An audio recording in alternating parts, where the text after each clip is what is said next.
Bonjour, c'est Ursule encore. On est le 15 mai 2023. Alors, je viens sonner la trompette aujourd'hui encore et je viens proclamer le retour de notre Seigneur Jésus-Christ. Amen, alléluia. Soyons tous bénis, soyons remplis de sa joie, persévérants, les yeux fixés sur notre Seigneur Jésus-Christ, peu importe les circonstances par lesquelles nous passons. Très important de ne pas enlever notre focus sur Jésus. Amen. Très, très important. Parce que les esprits séducteurs sont là pour justement nous éloigner de lui. Comment? Par nos pensées. Mais tant et aussi longtemps que tes pensées sont rivées sur ton Seigneur, personne ne t'enlèvera ta lumière. Personne. Mais une fois que tu te laisses entraîner par la distraction, c'est fini. Et c'est à ces jeux-là que l'ennemi travaille. La Bible nous dit, l'ennemi rôde comme un lion rugissant, cherchant qui il va dévorer. Il rôde, ça veut dire quoi? C'est-à-dire, il n'est pas loin de toi. Un rôdeur, c'est ça qu'il fait. Le rôdeur n'est pas loin. Il est juste à côté. Dès qu'il sent une odeur de chair, il est juste là. Tu te demandes, mais il vient d'où? Mais c'est parce qu'il rôde. Donc, c'est ça. L'ennemi rôde comme un lion rugissant. Et nous devons tout faire pour garder le focus sur notre Seigneur Jésus-Christ. Amen. Alors, les émotions suite à son retour. Je viens parler de Matthieu 25, les deux groupes sur la terre avec le retour du Seigneur Jésus-Christ. Amen. C'est sûr qu'il y a un troisième groupe, mais le troisième groupe, Jésus n'en parle pas parce que, voilà, il sera tout simplement intégré à un autre. Mais sinon, le retour du Seigneur Jésus-Christ étant annoncé, amen, par le Seigneur lui-même, il parle des émotions qui sont liées à cela. Matthieu 25. Alors, le royaume des cieux sera semblable à 10 vierges qui, ayant pris leur lampe, allèrent à la rencontre de l'époux et de l'épouse. Ça, c'est dans la version première. Amen. Dans la version première, c'est dit, 10 vierges sont allées à la rencontre de l'époux et de l'épouse. Et ce verset-ci est confirmé par Luc 12. Luc 12, le verset 35 nous dit que vos reins soient sains et vos lampes allumées. Et vous soyez semblables à des hommes qui attendent que leur maître revienne des noces, afin de lui ouvrir dès qu'il arrivera et frappera. Attendre que leur maître revienne des noces. Il n'y a personne qui allait aux noces et qui revient des noces sans son épouse. Il n'y en a pas. Quand quelqu'un est allé se marier, quand il revient, la femme est avec lui. Elle est avec lui. À moins qu'il revienne pour dire, ok, je suis là, mais elle est en train de venir parce qu'elle avait trop de bagages. Mais très très souvent, quand il va aux noces, il revient et sa femme le suit. À moins qu'on soit dans une situation où il faut faire la paperasse, et puis bon, afin qu'elle soit intégrée dans le pays, et puis bon, voilà. Sinon, le texte nous confirme ici que Jésus-Christ est parti, il est revenu. Des noces, il revient, il a son épouse à ses côtés. Alors, dans la version araméenne, c'est dit, Matthieu 25, le royaume des cieux est semblable à 10 vierges qui, ayant pris leur lampe, allèrent à la rencontre de l'époux et de l'épouse. 5 d'entre elles étaient sages, 5 étaient folles. Et les folles, en prenant leur lampe, ne prirent pas d'huile avec elles. Mais les sages prirent avec leur lampe de l'huile dans les vases. Comme l'époux tardait, toutes s'assoupirent et s'endormirent. Au milieu de la nuit, on cria, voici, l'époux est là, alla à sa rencontre. Alors, toutes ces vierges se réveillèrent et préparèrent leurs lampes. Les folles dirent aux sages, donnez-nous de votre huile, car nos lampes s'éteignent. Les sages répondirent, non, il n'y en aurait pas assez pour nous et pour vous. Allez plutôt chez ceux qui en vendent et achetez-en pour vous. Pendant qu'elles allaient en acheter, l'époux arriva. Celles qui étaient prêtes entrèrent avec lui dans la salle des noces et les portes furent fermées.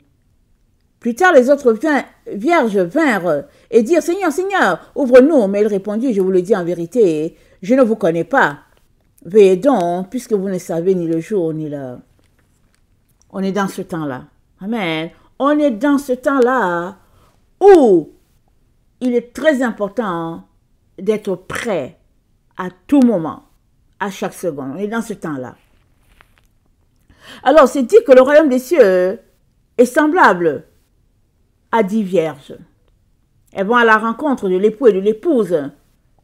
Et les sages, c'est dit, en prenant leur lampe, prirent de l'huile dans les vases. Allons-y, regardez Proverbe. Qu'est-ce que Proverbe nous dit de la lampe? Proverbe 6. Proverbe 6. Le verset 20. Mon fils, garde les préceptes de ton père et ne rejette pas l'enseignement de ta mère. Lis-les constamment sur ton cœur, attache-les à ton cou. Ils te dirigeront dans ta marche, ils te garderont sur ta couche, ils te parleront à ton réveil, car le précepte est une lampe, l'enseignement une lumière. Et les avertissements de la correction sont le chemin de la vie. Donc, le précepte est une lampe, l'enseignement une lumière. C'est quoi la définition de précepte? Précepte, Wikipédia nous dit, c'est un énoncé qui enseigne des règles de conduite dans les domaines religieux. C'est une formule qui exprime un enseignement, un commandement, une leçon.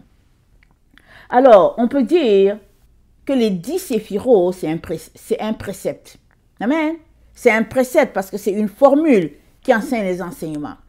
Dans les 10 séphiros, c'est au fait des préceptes de lumière qui ont été regroupés de manière à ce qu'une personne puisse les assimiler.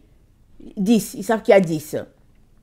Alors, il dit que les folles n'ont pas pris de lampe, mais que les sages ont pris...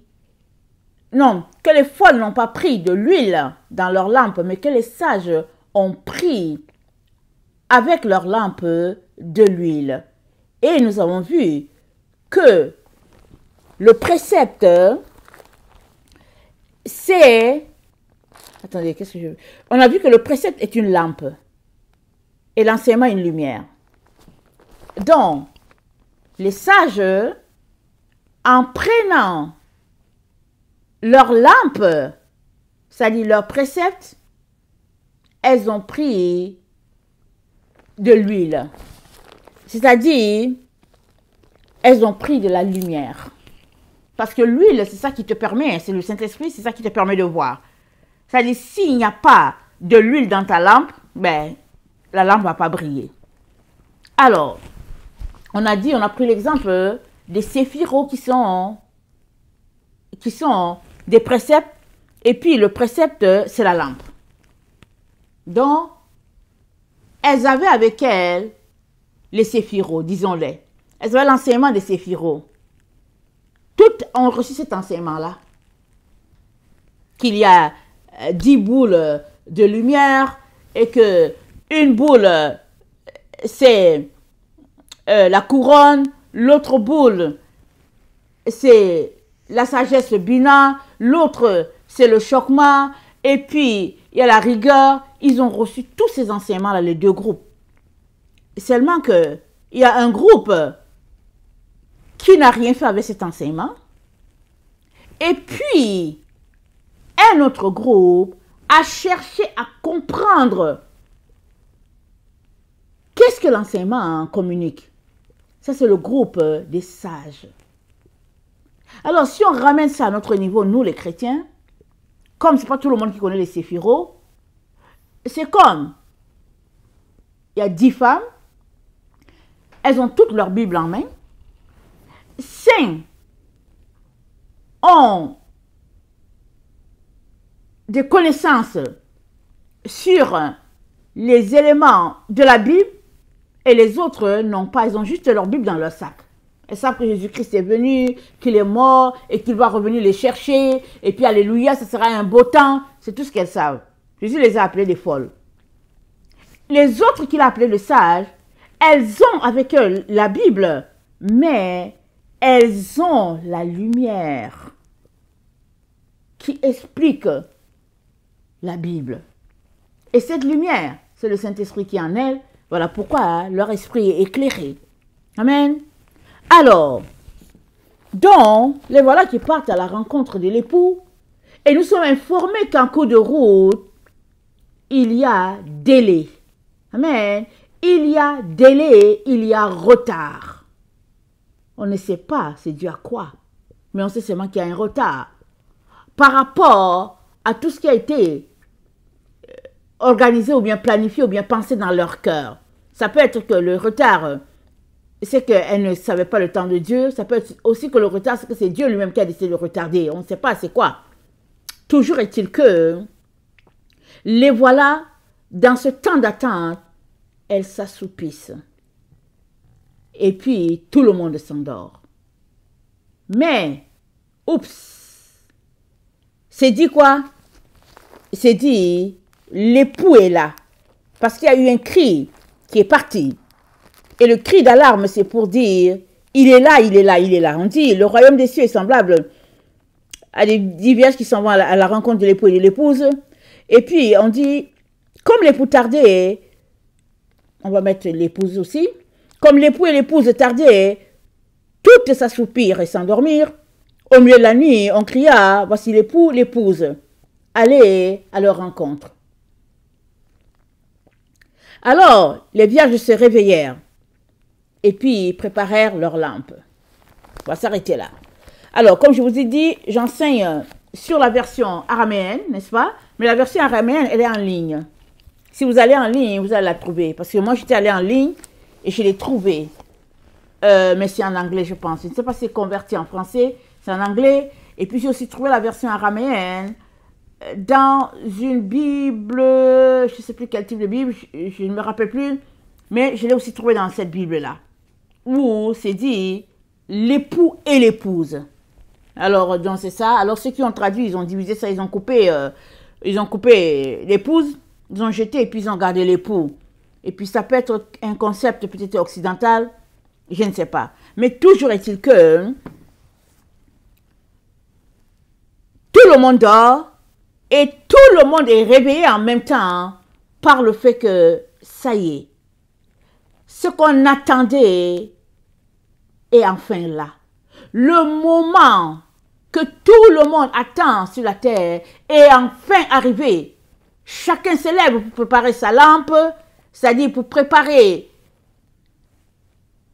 son esprit, ou bien ses préceptes. Chacun se lève pour dire, hé, il est là, il est là, il est là. Et puis, il y a un groupe qui dit, ah, nos lampes s'éteignent. Nos lampes s'éteignent. Est-ce que vous pouvez nous aider? Voilà le problème auquel sera confronté plusieurs enfants de Dieu. Plusieurs enfants de Dieu savent que Jésus-Christ revient. Plusieurs. Mais ils ne se sont jamais donné la peine pour savoir comment se préparer, qu'est-ce qui arrivera. Et puis, ils misent sur le fait qu'ils sont de bons chrétiens, ils donnent leurs dîmes, leurs offrandes, ils soutiennent les œuvres missionnaires. Et puis bon, ils chantent à la chorale, ils prêchent à l'église, et puis etc., etc. Ils sont bons, de bons chrétiens. Alors, Jésus-Christ va les prendre. C'est comme ça qu'il raisonne. Mais ici, il ne s'agit pas de ton raisonnement. Il s'agit de est-ce que ta lampe est allumée ou pas? C'est de ça qu'il est question. Ta lampe est-elle allumée? Es-tu capable de voir avec la lampe que tu as? Parce que on a dit, c'est au milieu de la nuit qu'il est venu. Il n'est pas venu en plein jour. Il est venu au milieu de la nuit. Il fallait regarder parce que si tu ne vois pas, il y a un problème si tu ne vois pas. Tu ne vas pas avancer. C'est dans le noir. Comment faire? L'humanité est dans cette nuit-là. La nuit dont Jésus-Christ parle ici, dans Matthieu 25. Parce que dans la nuit, tout est sombre. On ne voit rien. Tout est flou. Et on est dans ce temps-là où le mensonge est appelé vérité. La vérité est appelée mensonge. On est dans ce temps-là où la sorcellerie bat son plein. Toutes sortes de doctrines, de théories pullulent sur la terre. Et les sorciers et ses agents, et tout est répandu, tout est permis. Voilà le temps dans lequel on est. Et souvent, le brouillard est tel que c'est au fait l'état spirituel du monde. Ce n'est pas parce que le soleil n'est pas là. Ce n'est pas parce que le soleil ne brille pas. Le soleil brille. Mais toutes les activités ténébreuses autour font que on n'a pas l'intensité du soleil. Le soleil a perdu son intensité, son éclat. Voilà les temps ténébreux dans lesquels nous sommes. Et la question, elle est celle-ci pour toi. Est-ce que tu vois ton chemin? Parce qu'il y a toutes sortes de doctrines.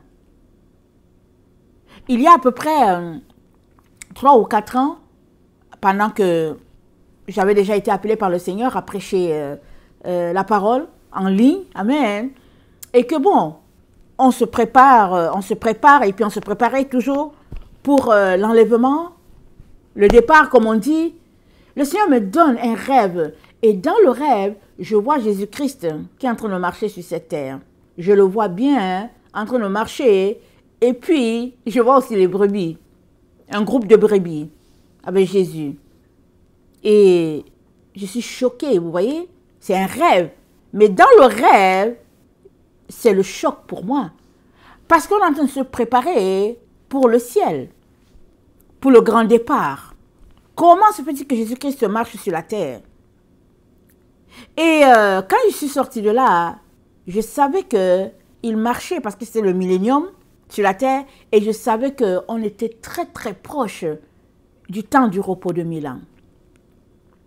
Alors, quand le Seigneur m'a appelé d'aller en ligne, je lui ai dit, Seigneur, moi je ne sais pas ce que je vais enseigner parce que je ne suis pas allée à l'école biblique. Et puis j'ai commencé à argumenter. Le Seigneur m'a dit, va avec la force que tu as. Donc j'ai commencé à enseigner les enseignements que j'ai aussi reçus et puis ce que je connais. Amen. Alors, mais chaque fois que j'enseignais, je prenais quand même beaucoup de temps pour fouiller ma Bible. Je voulais savoir quand est-ce qu'il revient parce qu'il m'a dit d'aller en ligne pour dire aux gens qu'on était dans le temps de son retour et qu'il fallait qu'il s'apprête pour rentrer à la maison. Alors, ben, il fallait bien que je sache quand est-ce qu'il vient. Alors, finalement, un jour, j'ai dit, Seigneur, ben, pas un jour, souvent, je venais, je disais, Seigneur, mais dis-moi quand est-ce que tu vas venir. Alors, un jour, le Seigneur m'a donné un rêve. Alors, dans ce rêve, il y a un ange qui est venu nous faire sortir de la maison. Et on a commencé à marcher. On a marché, on a marché, on a marché. Et l'ange est allé vers le bord, vers, je ne sais pas comment, une plage, voilà, là où il y a les bateaux. Et alors, il me dit, tu veux aller à la maison? J'ai dit oui, on veut rentrer à la maison. Excusez-moi, il m'a dit, voici le chemin le plus court. C'est de sauter dans l'eau. Il m'a dit ça comme ça. Excusez que je ris, hein. Il m'a dit ça comme ça. J'ai dit, mais non, mais c'est pas ça que je veux. Il dit, alors, il dit, si c'est pas ça que tu veux, alors, tu arrêtes de dire quand est-ce que tu vas rentrer. Suis-moi. On a marché. C'était dans le rêve, mais on marchait, et je savais que la distance dans le rêve qu'on marchait, c'était la distance du temps qu'il y avait à passer sur cette terre. Mais j'étais dans le rêve, je me disais, mais quand est-ce qu'on va arriver? Mais le chemin est long. Mais on marchait. Je marchais à côté de l'ange. Et puis, mes enfants étaient aussi à côté de moi. Et puis, on marchait, on partait. À un moment donné, je regarde la distance qu'on a marché. J'ai vu que c'était une distance assez longue. Amen. Parce qu'on marchait à pied, là. Vous voyez, quand le Seigneur veut parler. Et à un moment donné, j'ai commencé à remarquer, parce que quand on marchait, puisque j'étais préoccupée par quand est-ce qu'on rentre à la maison, je ne regardais pas ce qui se passait autour de moi. Mais comme je me suis rendu compte que le trajet était quand même distant, j'ai commencé à voir ce qui se passait autour de moi. Hein. Mais il y avait beaucoup de misère. Il y avait beaucoup de situations difficiles. Il y avait des épreuves. Et à un moment donné, j'ai entendu des... comment on appelle ça? Des balles, ou bien des... En tout cas, c'était la guerre. C'est tout ce que je peux dire. Parce que je n'arrive pas à nommer ces missiles. Voilà, c'était des missiles. Alors, on était là en train de marcher et je vois les missiles qui passent. Et puis, je savais qu'il y avait la guerre sur la terre. Et là, je sors de mon rêve. Et donc, mais attendez, avant que les missiles se mettent à frapper, surtout à l'endroit où on était, le temps que je me rends compte, il y a eu le secours de Dieu, voilà. Le temps que je me rends compte, il y a eu le secours de Dieu. Et puis, je me suis retrouvée dans le jardin de Dieu. Et c'était d'une beauté. Et quand je regardais en arrière, j'ai vu tous les gens qui venaient. J'ai vu mes enfants, j'ai vu d'autres personnes, ok? Mes enfants biologiques, et puis j'ai vu d'autres personnes.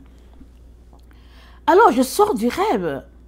Et vraiment, très songeuse. Je dis, mais je ne comprends pas. Le Seigneur m'a dit, il m'a dit, dis aux gens que j'arrive. Et puis, il n'y a plus le temps. Mais dans mon rêve, on a marché longtemps. Et après, il y avait la guerre sur la terre. Il y avait la guerre. Et à partir de ces rêves-là, j'ai compris que ce qui était important pour le Seigneur, c'était d'alerter les gens afin que leur âme soit sauvée.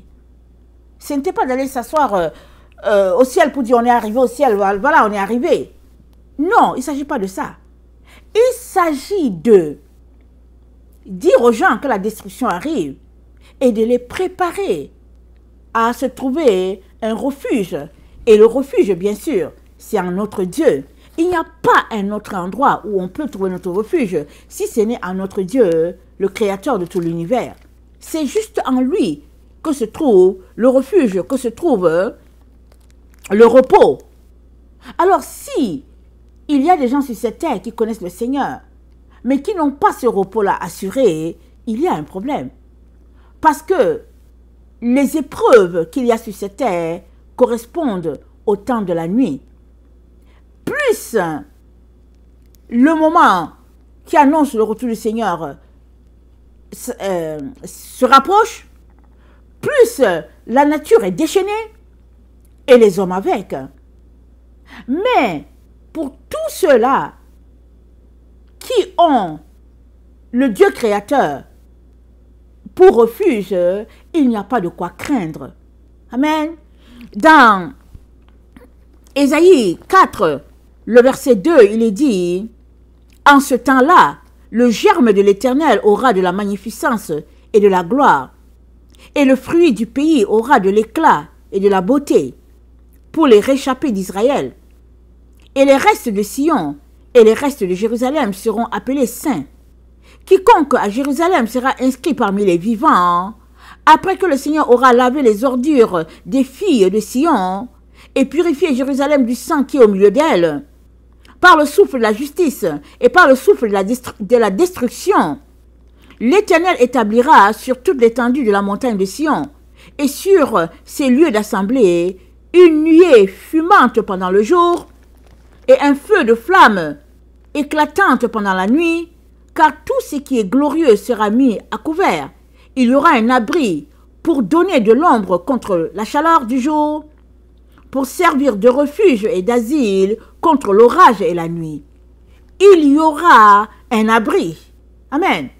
Et l'abri, c'est le tabernacle de notre Dieu, qu'il est en train de bâtir sur cette terre. L'abri, c'est un notre Dieu. Ton refuge est un Dieu et un Dieu seul. Alors, plein de théories qui expliquent comment il va venir, ce sera de telle manière, de telle façon et tout ça. C'est ça qui est dit. Les uns se lèvent, ils expliquent cela, les autres se lèvent, ils expliquent telle autre chose. Mais,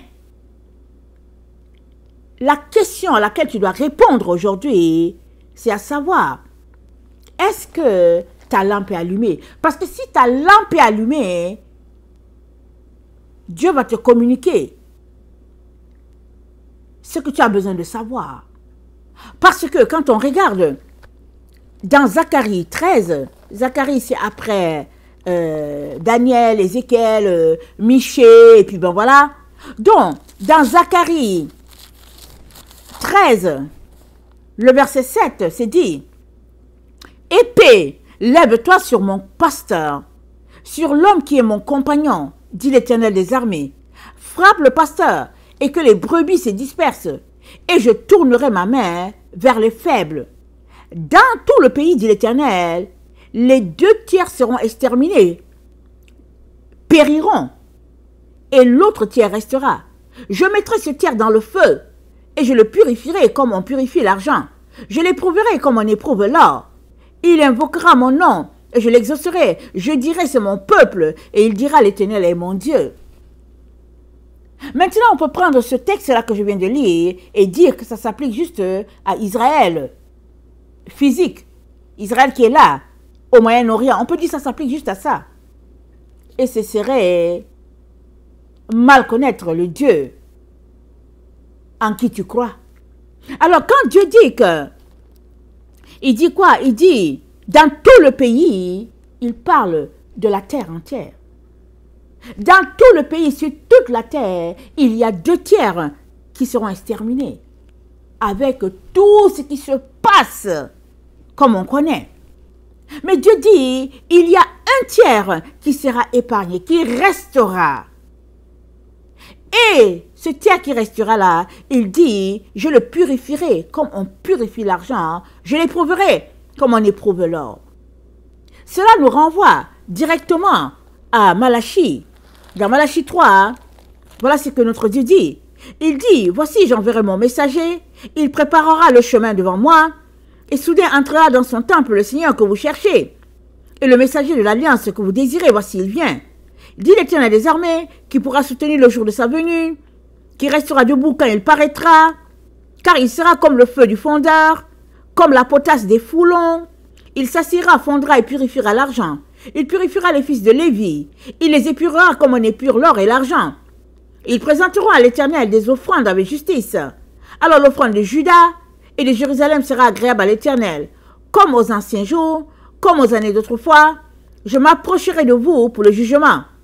Et je me hâterai de témoigner contre les enchanteurs et les adultères, contre ceux qui jurent faussement, contre ceux qui retiennent le salaire du mercenaire, qui oppriment la veuve et l'orphelin, qui font tort à l'étranger et ne me craignent pas de l'Éternel des armées. Car je suis l'Éternel, je ne change pas. Et vous, enfants de Jacob, vous n'avez pas été consumés. Sommes-nous consumés par la crainte de Dieu pour pouvoir marcher dans le droit et la vérité? Parce que seuls ceux-là qui marchent dans la vérité et qui se comportent comme les Lévites se sont comportés, seuls ceux-là auront la grâce d'être parmi le tiers que Dieu choisira. Parce que, c'est dit, la terre sera remplie de la connaissance de Dieu comme le fond de la mer. C'est dit aussi que, en ce temps-là, tout Israël sera sauvé. Romains 11, le verset 25, 26, 27. Tout Israël, c'est-à-dire tous ceux-là qui croiront en l'Éternel des armées seront sauvés en ce temps-là. Pourquoi? Pourquoi? Parce que en ce temps-là viendra le repos. Et quand le repos est là, c'est un repos de 1000 ans. Alors tous ceux-là qui seront trouvés en train de craindre Dieu dans le temps dans lequel nous sommes, ils bénéficieront de ce millénium. Ils seront ils vont hériter le millénium en récompense. Il est donc très important que tu puisses t'assurer que ta lampe t'éclaire. Jésus-Christ a dit, si la lumière qui est en toi est ténèbres, tes ténèbres sont grandes. Tes ténèbres sont grandes. Et comment vas-tu faire pour marcher dans le temps dans lequel nous sommes? C'est un temps où il y a beaucoup de secousses spirituelles. Pourquoi? Parce que les points sont en train de se replacer sur les i. Les points sont en train de se replacer. Il y a eu beaucoup de théories qui ont égaré les enfants de Dieu. Il y a beaucoup de vérités contenues dans des filets, si bien que on ne sait pas qu'est-ce qui est quoi. Mais si tu marches proche de Dieu, il t'enlèvera les écailles des yeux. Il t'enlèvera les couches et il te donnera de voir là où tu marches. Il te donnera de voir que voici la vérité, voici le mensonge. Alors si nous retournons sur nos séphiros, aujourd'hui je vais expliquer le 4e séphiro. Amen. Alors on a la couronne qui est le séphiro 1 et on a Bina qui est le séphiro 2. Alors Dieu donne sa révélation, amen, en envoyant sa lumière. Cette lumière qui est pure et qui est une lumière intense est traduite par Bina. Amen. Le discernement qu'on reçoit de cette lumière que Dieu nous donne. Alors, il y a cette connexion entre Bina qui est la mère. Alors, la mère, l'intelligence, la sagesse connecte à Dieu dans sa lumière. Et de là, amen, on discerne ce que Dieu veut qu'on fasse.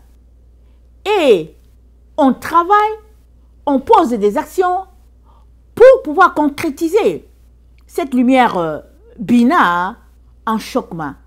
Alors, Chokma, on fait les activités, n'est-ce pas? C'est-à-dire, on traduit ce qu'on a reçu de la mère sagesse, on le traduit par des activités. Et on devient aussi enceinte. Pendant qu'on devient enceinte de l'enfant Jésus. Parce qu'une fois que tu connais l'amour de Dieu, tu deviens enceinte de Jésus. Et ton amour pour lui grandit jusqu'à ce que il y a un enfant qui sort de là. Un enfant, 2 enfants, 3 enfants, peu importe. Tu deviens enceinte, c'est-à-dire éprise de ton Seigneur. Et il met sa semence en toi. Et c'est cette semence-là, amen, que tu portes en toi, se traduit en chokma, amen, et tu vas le libérer à un moment donné, quand cet œuf en toi sera mûr. Maintenant, juste en dessous de Bina, amen, il y a la rigueur, Gevura, il y a la rigueur. Alors, la rigueur, c'est quoi? Qui dit rigueur, dit discipline, dit organisation, dit gestion du temps. Alors, comment vas-tu faire pour pouvoir enfanter ton fils, si on peut le dire ainsi, et l'éduquer, si tu n'es pas une personne qui marche dans la rigueur? Comment vas-tu faire pour assimiler les préceptes de Dieu si tu n'es pas quelqu'un qui est rigoureux dans ta relation avec Dieu?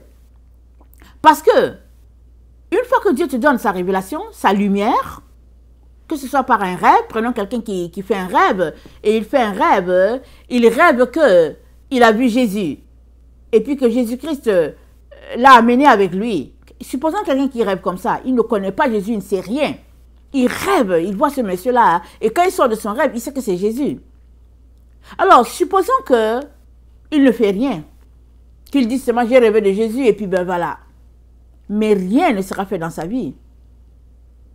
Mais s'il décide de chercher qui est Jésus, ses pistes vont le conduire à trouver Jésus.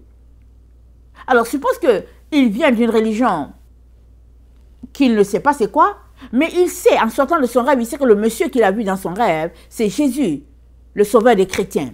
Suppose qu'il sait ça, il va en bibliothèque, il commence à lire la Bible, des choses comme ça, mais il va finir par connecter à son Seigneur.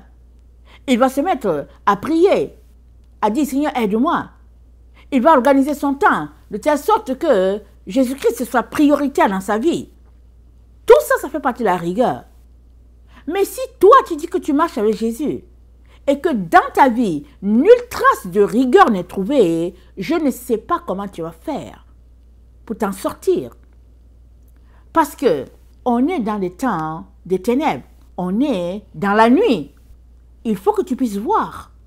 La seule manière pour toi de voir, c'est de dégager suffisamment du temps pour ton Seigneur.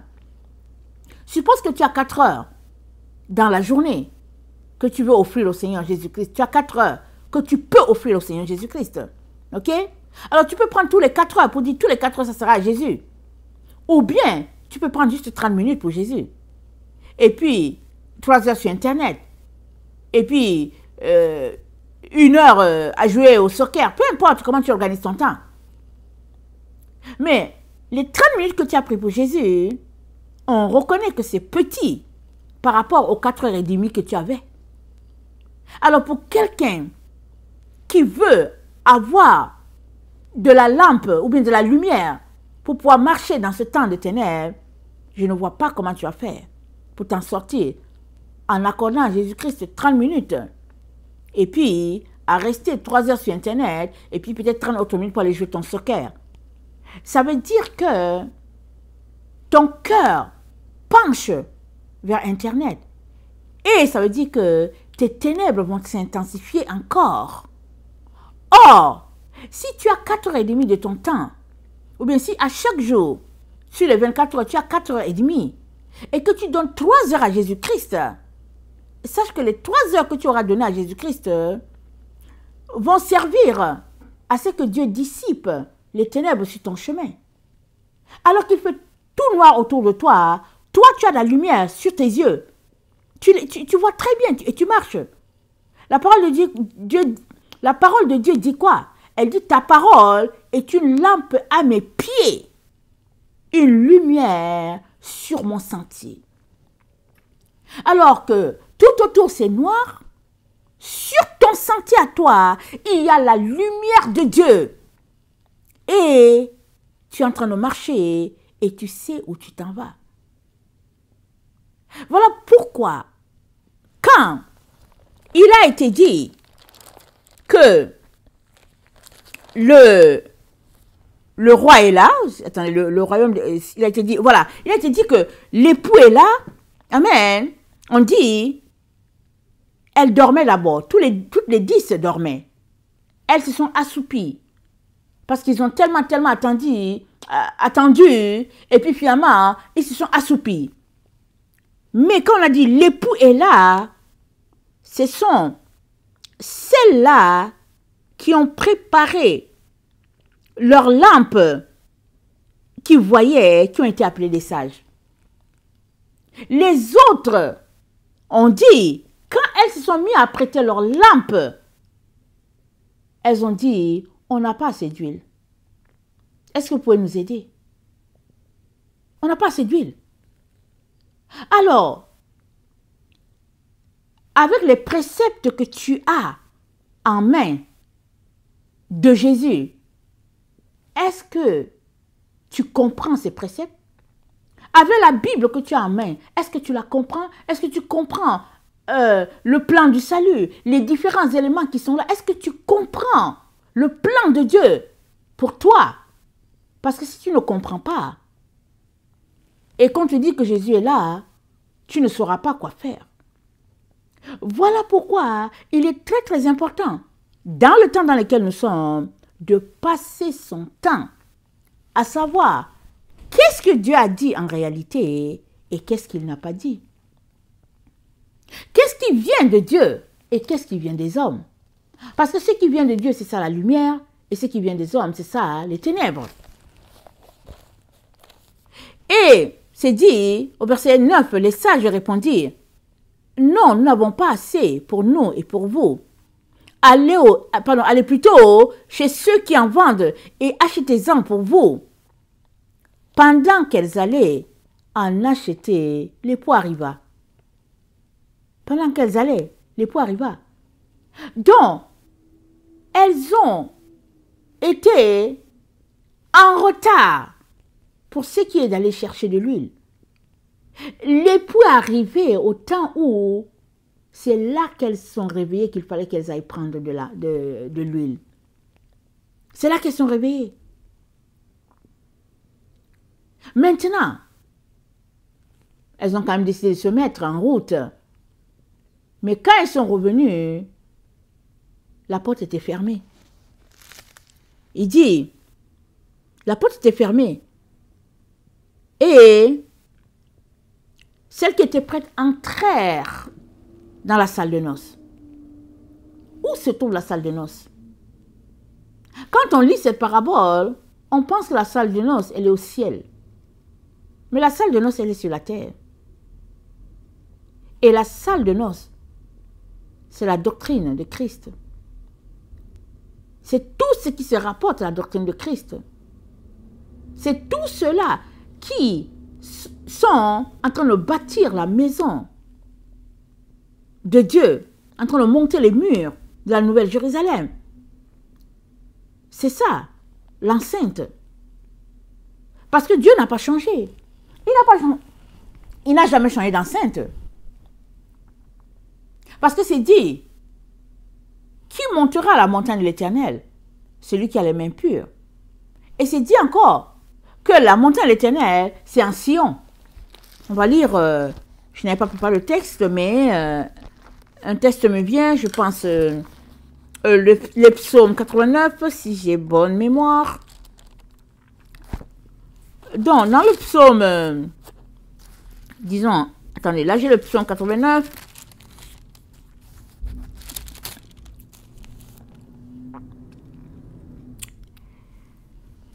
Excusez-moi, ce n'est pas lui que je préfère. Ok, voilà. Dans le psaume 78, pardon, excusez-moi. Dans le psaume 78, c'est dit, le verset 68, il préféra la tribu de Juda, la montagne de Sion qu'il aimait, et il bâtit son sanctuaire comme les lieux élevés, comme la terre qu'il a fondée pour toujours. Il choisit David son serviteur et il le tira des bergeries. Alors, on va s'arrêter juste là. Il préféra la tribu de Juda, la montagne de Sion qu'il aimait, et il bâtit son sanctuaire comme les lieux élevés. Dieu n'a pas changé. Sa montagne, la montagne qu'il préfère, c'est la montagne de Sion. Il a déjà tout établi.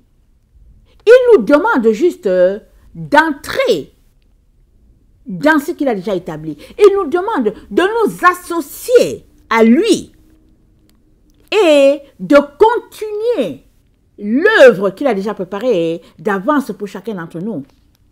Mais qu'est-ce que l'être humain fait? Il refuse. Il se bâtit une autre doctrine.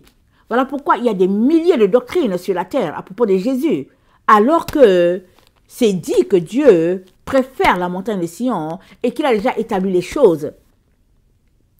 Et on ne peut pas changer les choses. Soit on accepte de bâtir selon ce que Dieu a établi, parce qu'il a mis en Sion la roche, là où il va, où il établit son fondement, il l'a mis en Sion. Donc, soit on s'associe à Dieu et on bâtit selon son plan, soit on refuse et on n'est pas du tout avec lui. Alors les 5 folles, on ne sait pas qu'est-ce qu'elles avaient compris au départ.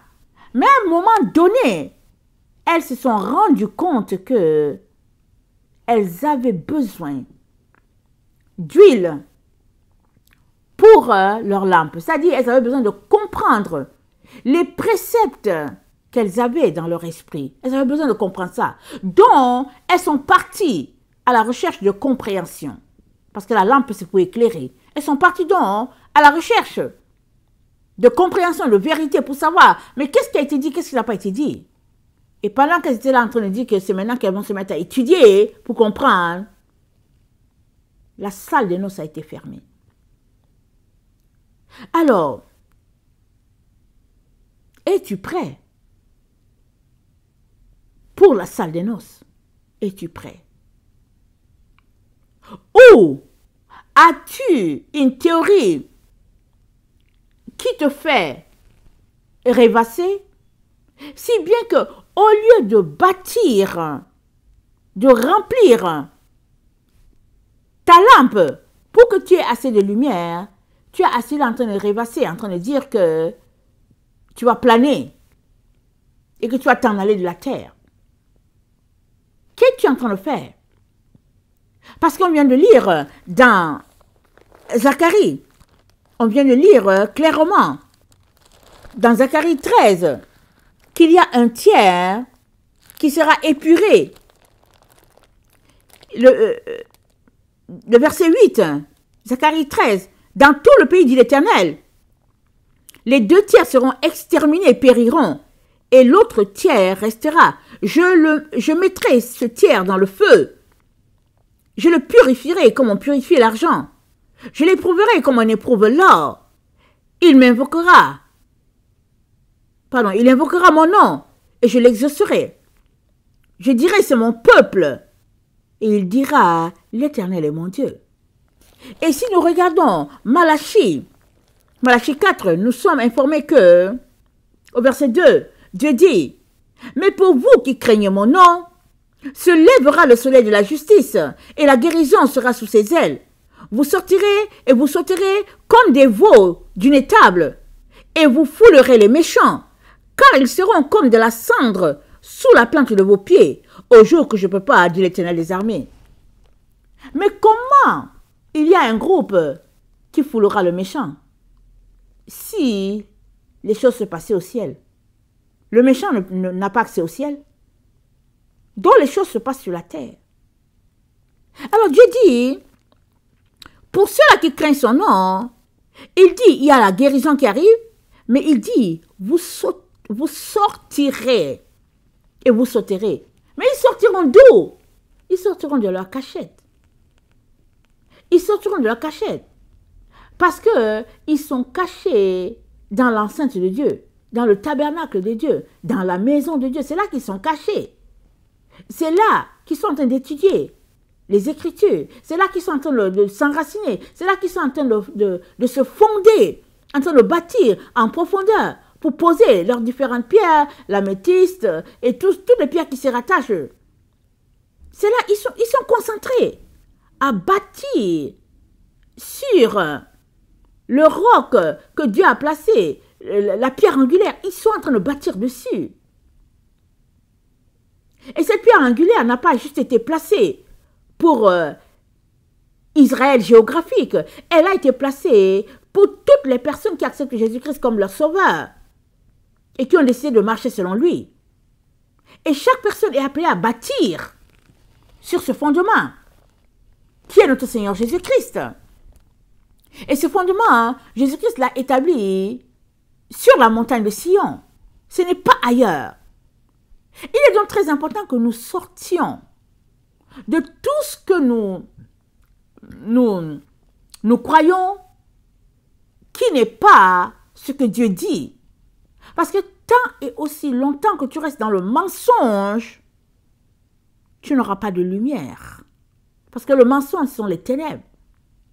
Voilà pourquoi, dans Matthieu 25, on nous informe qu'il fait nuit, que Jésus-Christ est venu dans la nuit. Et on est dans la nuit, sur toute la terre, on est dans la nuit. La terre est plongée dans les ténèbres les plus profondes. Mais on ne le réalise pas. Il y a quelque temps, il y a un de mes enfants qui est venu me dire, qui a dit, maman, j'ai fait un rêve. Et puis il me dit, il dit, mon rêve, maman, il fait noir. Il dit, maman, il fait noir intense. Il dit, mais les gens ne savent pas qu'il fait noir. Ils disent, maman, il me dit, maman, les gens voient la lumière, les gens voient le soleil. Ils pensent qu'il fait jour. Il dit, oh non, il dit, il fait tellement noir que il n'y a que les étoiles, il n'y a que la lune. Il dit, c'est sombre. On n'arrive même pas à voir l'autre personne qui est de l'autre côté. Il était troublé. Et dans son rêve, quand il a vu ça, il a dit, moi j'ai quitté mes amis. Il a compris, il dit non, c'était le temps de s'apprêter, c'était pas le temps de s'amuser et puis à courir après ceci ou après cela. Il dit non, c'était le temps, il restait très peu de temps et Jésus serait là. Et ça, c'est une grâce qu'un jeune voit que, aïe, il fait noir au fait, malgré le soleil qu'on voit. Et puis, que vois-tu, toi? Parce que si tu vois le soleil, les voyages, la plage, et puis la belle vie, le confort matériel, c'est ça que tu vois, tu ne vas pas te préparer. Tu seras dans l'illusion. Et tu vas choisir de croire que quand Jésus-Christ va venir, il va te sauver comme un Rambo. Et comme j'ai l'habitude de dire aux gens, je dis aux gens, Jésus-Christ Rambo n'existe pas. Le Jésus-Christ qu'on nous a peint dans nos églises, c'est un Jésus-Christ Rambo. On a besoin de rien faire, on marche dans toutes sortes de vices, et puis on se dit, Jésus-Christ va venir me chercher. Ça, c'est le Jésus-Christ Rambo que les gens ont peint. Mais Jésus-Christ, le fils de Marie, celui-là qui est mort sur la croix, c'est pas ça qu'il nous a dit. Il n'a pas dit ça. Il nous a dit que le serviteur fidèle que le maître va trouver en train de nourrir les brebis. Il dit, heureux ces serviteurs-là. C'est ça qu'il nous a dit. Il est en train de nous dire quoi? Il est en train de nous dire, c'est pas vous qui devez venir à moi là-bas. C'est moi qui vais venir pour voir ce que vous faites. Amen. C'est ça qu'il est en train de nous dire. On regarde notre texte d'hier encore. C'était dans Luc 12, si j'ai bonne mémoire. Dans Luc 12, le verset 35, Jésus-Christ nous dit que vos reins soient sains et vos lampes allumées. Et vous soyez semblables à des hommes qui attendent que leur maître revienne des noces afin de lui ouvrir dès qu'il arrivera et frappera. Donc il est en train de nous dire, c'est lui qui va venir dans notre quotidien et il aura une idée de ce que nous sommes en train de faire. Et plusieurs paraboles parlent de cet exemple-là. Alors, nous, on va aller trouver Jésus-Christ. On dit que bon, on va aller le trouver, et puis on sera élevé, et on va partir et tout. Mais il nous dit, c'est le maître qui revient en notre direction. Alors, on a aussi cette parabole-là, dans Luc 19, où il a distribué les différentes mines. Et au troisième serviteur, au verset 20, Jésus-Christ attendait le compte rendu et le serviteur lui dit, « Seigneur, voici ta mine que j'ai gardée dans un linge. Car j'avais peur de toi, parce que tu es un homme sévère, tu prends ce que tu n'as pas déposé et tu moissonnes ce que tu n'as pas semé. » Il lui dit, « Je te juge sur tes paroles. Méchant serviteur, tu savais que je suis un homme sévère, prenant ce que je n'ai pas déposé, moissonnant ce que je n'ai pas semé. Pourquoi donc n'as-tu pas mis mon argent dans une banque afin qu'à mon retour, je le retirasse avec un intérêt? Afin que, à mon retour, quand Jésus-Christ vient, il vient pour regarder comment nous avons géré les choses. C'est ça qui vient pour regarder. Parce qu'il revient des noces. Il revient des noces. Alors, on nous a expliqué une chose, on a grandi avec une façon de voir les choses, mais quand on lit la Bible, je vous dis, on a entre les différentes pages de la Bible la vérité établie par notre Dieu. C'est là, entre les différentes lignes. Pourvu qu'on veuille venir. Et le temps dans lequel nous sommes sur la terre, c'est un temps extraordinaire. Parce que la vérité nous est accessible. La Bible dit quoi? Alors que les ténèbres couvrent la terre, la gloire de Dieu s'élève sur Israël. Et dans Ésaïe 60, c'est dit, lève-toi et sois éclairé, car ta lumière arrive. Les ténèbres couvrent la terre, l'obscurité les peuples, mais sur toi, l'Éternel se lève. Alors, plus les ténèbres sont intenses, mieux la lumière de Dieu est pour toutes ces personnes-là qui veulent la vérité.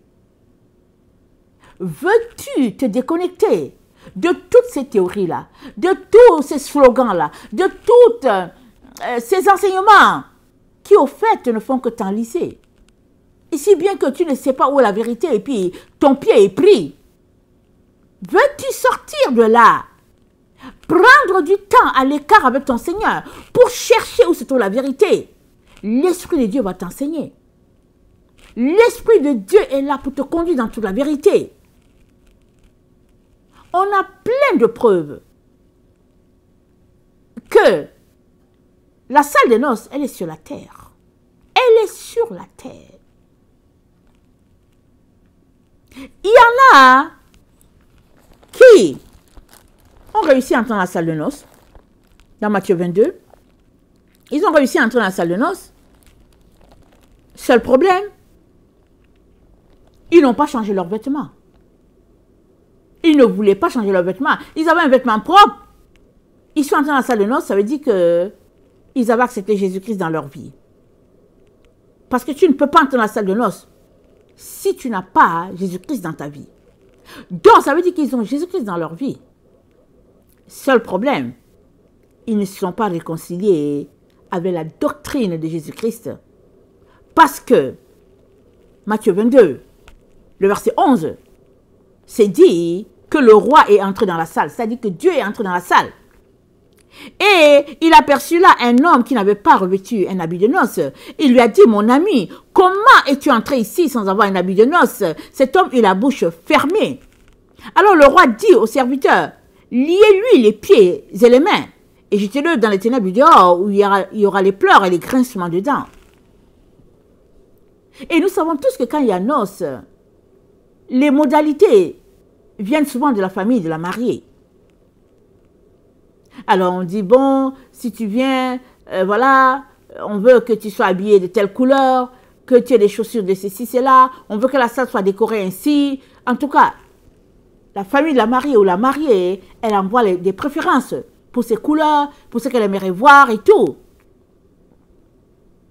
Et ça veut dire que les conditions d'habillement n'étaient pas cachées pour quiconque. Parce qu'il était le seul qui n'avait pas d'habit de noces. Et le roi lui a demandé, mais comment as-tu fait pour être ici sans habit de noces? Comment as-tu fait? Et il n'a pas eu de grâce pour lui. Il dit, liez-lui les pieds et les mains, dehors, jetez-le. Pourquoi? Parce que ça veut dire que c'est quelqu'un qui a exercé sa volonté pour ne pas faire ce que Dieu attendait de lui. C'est quelqu'un qui a exercé sa volonté pour ne pas obéir aux conditions d'entrée dans la salle de noces. Voilà pourquoi le roi n'était pas content. Hein? Il a dit dehors.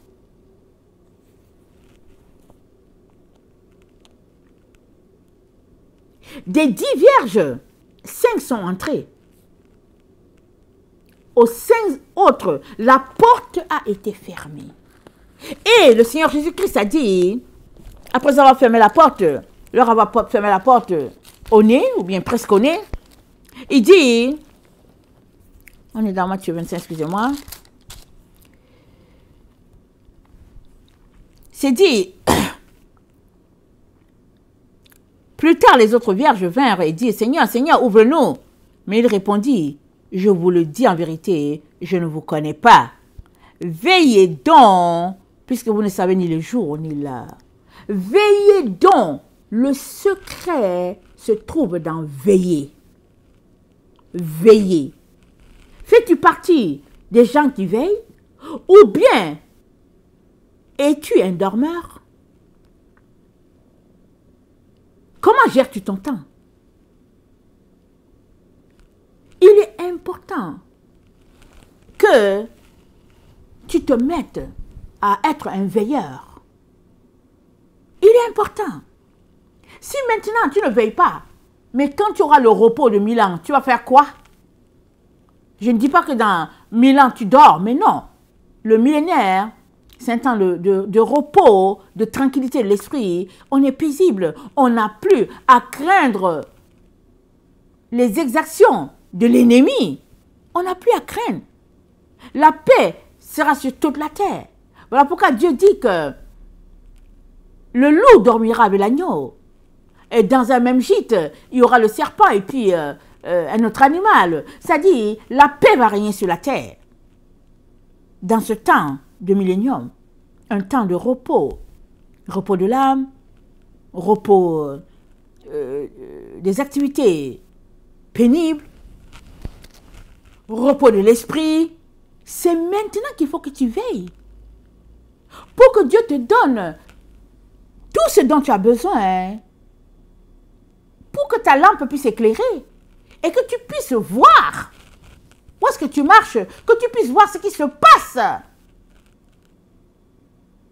Parce qu'on est dans des temps assez intenses, je vous dis, en activité ténébreuse. On est dans un temps assez lourd, un temps épais.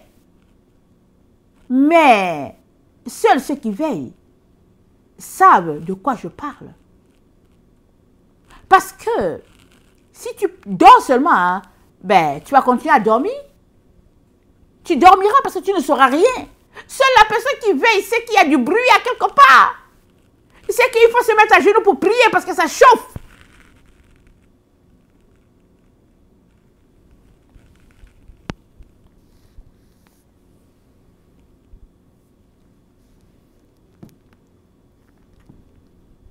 Dans Matthieu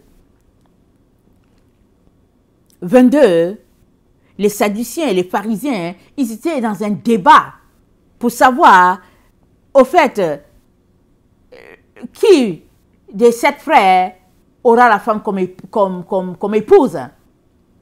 Parce que c'était 7 frères.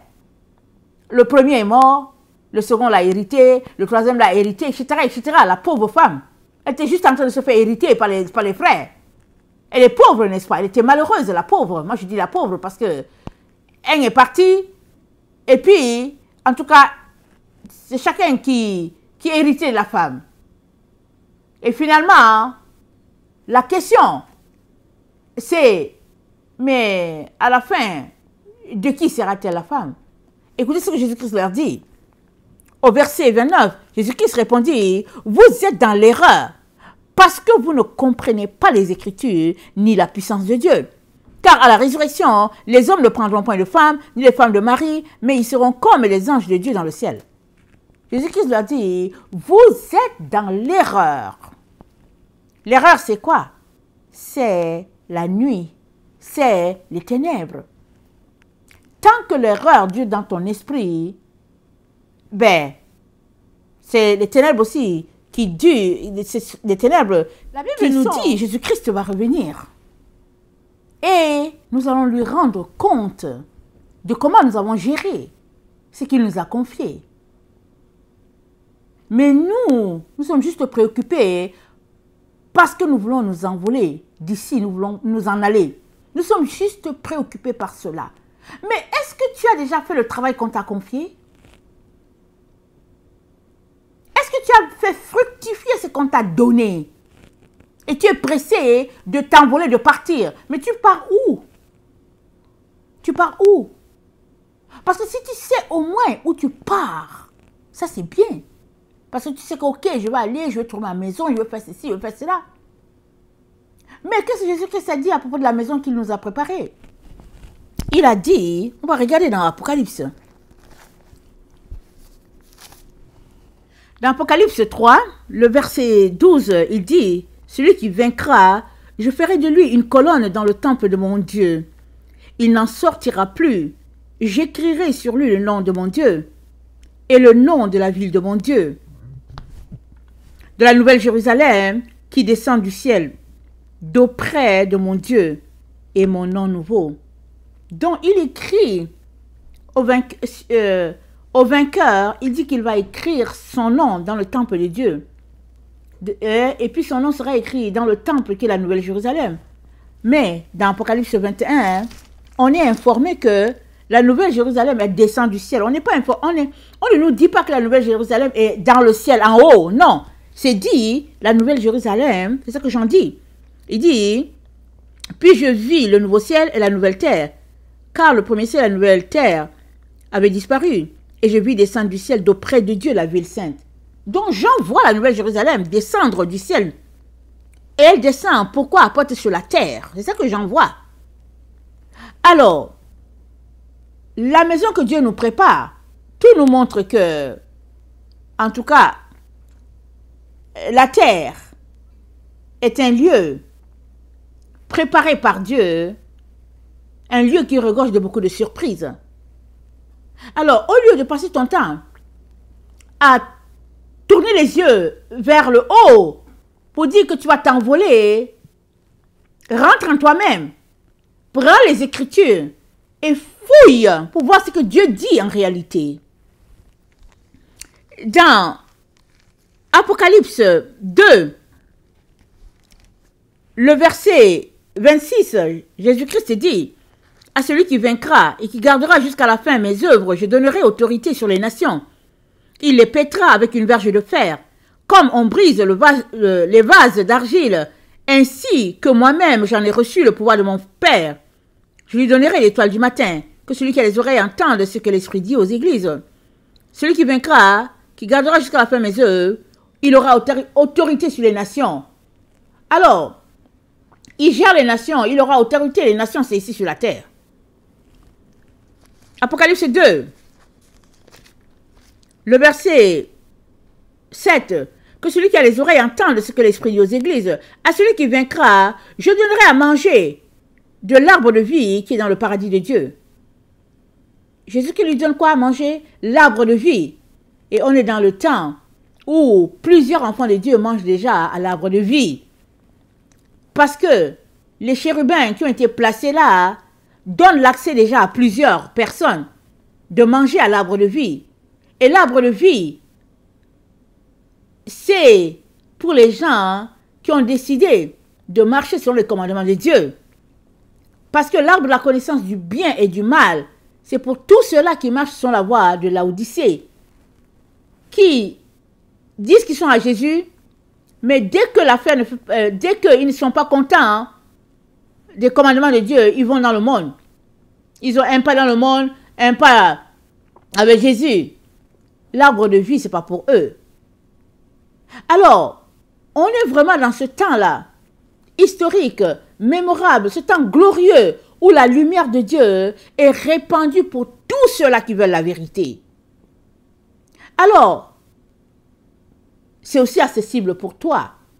Tu peux décider de sortir de toute fausseté, de toute préoccupation des hommes et plonger dans l'eau de Dieu, qui est la véritable parole, et être désaltéré, et être éclairé. Mais tu peux aussi continuer dans la spirale de mensonges, de ténèbres, et puis, finalement, être tout simplement jeté dans les ténèbres du dehors, là où il y aura les pleurs et les grincements dedans. On est vraiment dans ce temps-là où la compréhension a augmenté. La lumière est devenue très intense pour ceux qui veulent. Et je viens fortement nous encourager à tout faire pour ne pas être comptés parmi les vierges folles. Parce que elles étaient deux groupes. Il y a un groupe qui est entré, ceux-là qui avaient de l'huile pour leur lampe. Parce que l'huile, c'est le Saint-Esprit. Mais qui a le Saint-Esprit a aussi la révélation sur beaucoup de choses dans sa vie. Parce que le Saint-Esprit, c'est l'Esprit de Dieu, ça vient nous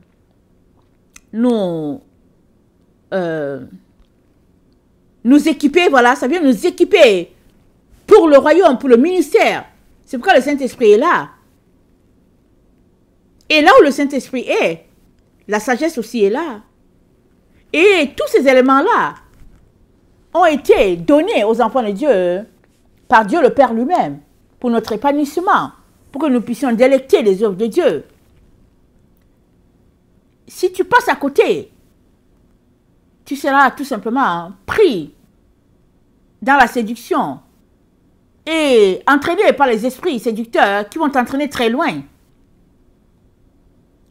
Et la seule manière pour toi de revenir à la vérité, c'est de venir devant Dieu en demandant pardon, en l'appelant au secours, en t'humiliant pour dire Seigneur, viens à mon secours, je veux comprendre, je veux savoir. Viens, éclaire-moi. Et il va venir. Il va venir t'aider. Parce que dans les différents scénarios des différents films de Hollywood, il y a toutes sortes d'images pour nous éloigner de la réalité de Dieu. Mais la vérité est pour quiconque a plein pied dans la terre. Parce que Jésus-Christ dit, le royaume de Dieu est en toi. Tu es terre. Tu as été fait de la poussière. Le royaume de Dieu est en toi. C'est-à-dire, concentre-toi sur ta personne pour te bâtir selon ce que Dieu attend de toi. Et tu verras clairement où est Dieu et où est ta place. Tu verras clairement ce que Dieu est en train de dire, ce qu'il est en train de nous enseigner dans sa parole. Tu verras clairement. Mais si tu n'es pas plein pied en toi et que tu crois aux idées farfelues, alors tes pensées vont se balader par-ci, par-là et tu seras tout simplement perdu dans ces ténèbres, dans ces nuages mis en place par Satan et ses agents pour te voler ta couronne, pour te voler ta robe blanche. Voilà. Alors, ma prière est que nous puissions tous entrer à la porte des noces, que nous puissions tous entrer, que l'entrée de la porte ne nous soit pas refusée. Parce que quand on lit la parabole des 10 vierges et qu'on se réfère à la lettre de Jésus-Christ à l'église de Philadelphie, on se rend compte que la porte s'est fermée. C'est la même porte. Jésus-Christ dit à Philadelphie, la porte est ouverte, j'ai les clés en main. Il y a une porte qui est là qui est ouverte. Mais à un moment donné, cette porte sera fermée. Mais elle est fermée pour qui? Elle est fermée pour tous ceux-là qui avaient la possibilité d'entrer et qui se sont laissés tromper.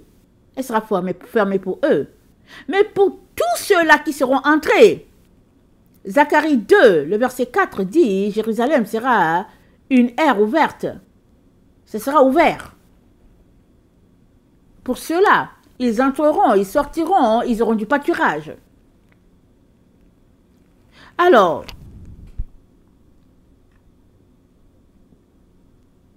les ténèbres sont là, en plein. Mais la lumière de Dieu est disponible pour toi.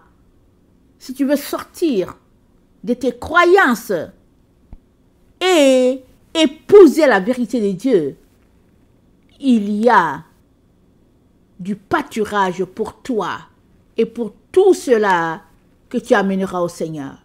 Que le Seigneur bénisse sa parole. Maranatha, Jésus revient. Amen et alléluia.